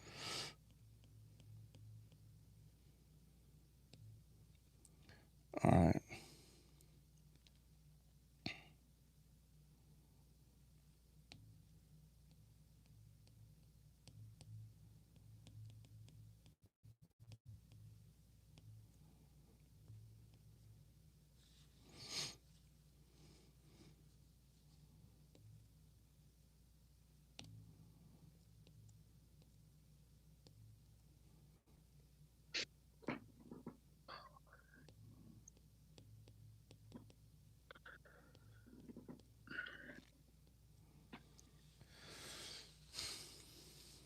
Okay, so if a leopard, the way it says it right here, It says, the leopard shall watch over their cities. And it says, everyone that goeth out thence shall be torn in pieces, because their transgressions are many and their backslidings are increased. So on the outside of a city, just picture a city. On the outside of the city, there's a leopard. And the leopard is waiting to see who's trying to leave the city. Right? Y'all with? Yep. Yeah. Right. So if somebody tries to leave, the leopard's going to get anyone that is trying to leave. But it says in the evening, it says that a wolf is going to spoil them in the evenings. What's happening in the Bible in the evening? What's a significant thing that happens in the evening in the Bible? Christ. Then the God of this world came for Christ. The what? Satan came for Christ in the evening. He said, evening comes and no man can work or something. Does anybody remember what happens in the evening in the Bible? There's a lot of things. Christ is taken from the cross in the evening. Yeah, that happens in the evening. And all the other things that are happening in the evenings are representing what is happening with Christ on the cross, taken off at the evening, right? For any man that is left on a tree, right, is cursed, all these things. The 5 kings, right? It says that Joshua put them each one on a tree to hang, and they were taken off at the evening. And it just so happens that at the evening in this city, at the evening, the wolf spoils them at the evening. And what is a wolf in the Bible? Wolf in sheep's clothing. Right. Some false prophet. Right. So you have sheep, and the wolf is spoiling, the way it says it right here. It says, where's it at? Leopard. A wolf of the evening shall spoil them. The wolf in the evening. So the evening time is where Christ was taken down. But at this same time, instead of it representing a good thing, which is Christ being taken down and all these prophecies, coming into existence now it's a wolf that is spoiling them. So a wolf is spoiling him, but the wolf is doing it in the evening. Let me circle this. The wolf is doing it in the evening, but at the gate, nobody can leave, because if anybody tries to leave, they're going to be devoured by a leopard. So if no one can leave the city, and at the evening, they're going to be spoiled, what's the other animal doing? Slays them. Huh? The lion slays them. The lion slays them. The lion comes out of the wood. The lion's going to go in that city, right? Right? Yes. The lion is going in that city to devour. But no one can leave because of the leopard. And in the evening, the wolf is going to spoil them in the evening. So this whole city is about to be destroyed. The city is going to be destroyed. So this is what we're going to do. I went over this. There's 2 main things that I have not said yet. I'm trying not to give the answer. I think y'all can figure it out. So this is the homework. I went over this as much as I could without just spilling a couple of things here. But just remember this. Out of the woods comes the lion. The lion's coming to slay. The leopard is on the outside, not letting anyone get away from this slaying. So the leopard's job is the leopard's job to go slay? Is that the leopard's job? No, it's to keep watch. It's to keep watch, to make sure no one is going to get away from this wrath. No one. And then in the evening, the wolf is going to spoil in the evening. So you're dying no matter what. If you try to leave, you're dying. If you try to hide, you're dying. But the line's coming. All right. The line is coming. All right, so that's the homework. The homework is to do your best to figure out, I guess, what each one of these represent on how we're going over it, and because of the job. Look at the job that they have. The lion's coming to slay. The wolf is spoiling in the evening. Okay? And I've kind of given one of the things away, right? Meaning you can't hide. Why? Because the evening's coming. So you can't hide. You can't run away. There's nothing you can do. It's coming. Right? So, and it's all happening to a city. So the homework is for you to figure out what this is talking about without me giving it away. And I can tell you, we've talked about this numerous amount of times. Everybody gets confused because they see a new animal. The leopard. Well, what's the leopard? What is the leopard? Well, the story's the same. So, oh, you know what? Let me write this down. All right. Anybody got anything on this? Anybody got anything to say? Nothing but thank you, bro. All right, let me write this down. All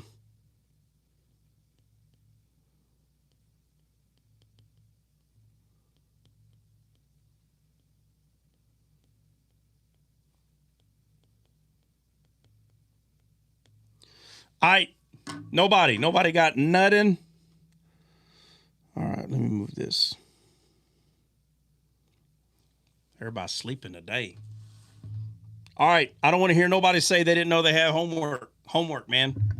Homework. All of this, because two main things. They're being carnal, and because they're being so carnal, how can I not come down and avenge my soul? Right? Matter of fact, I'm going to write it down.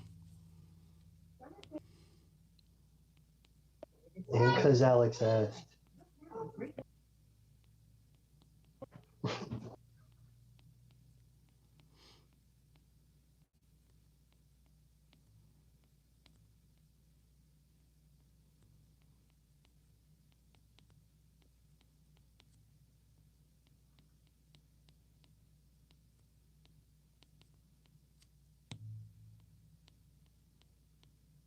All right, that's it.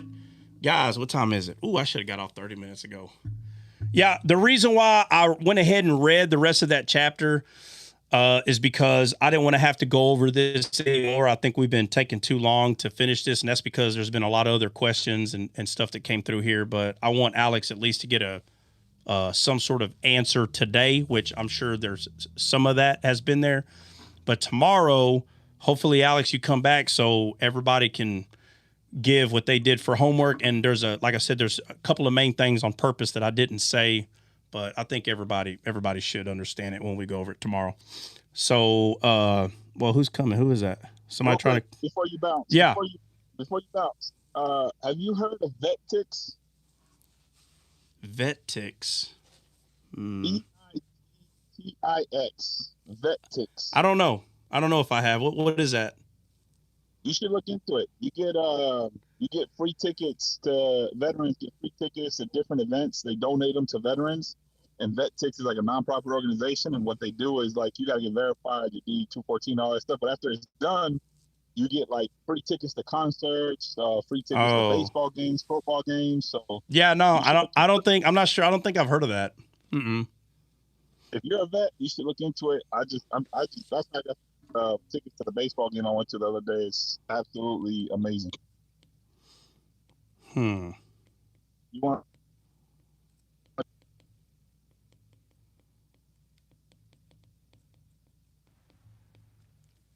All right. Alex. Oh, Alex, I didn't know you were under the weather, man. Okay, guys. Tomorrow we will finish this up and then hop on to something else. So God bless. We will see y'all tomorrow.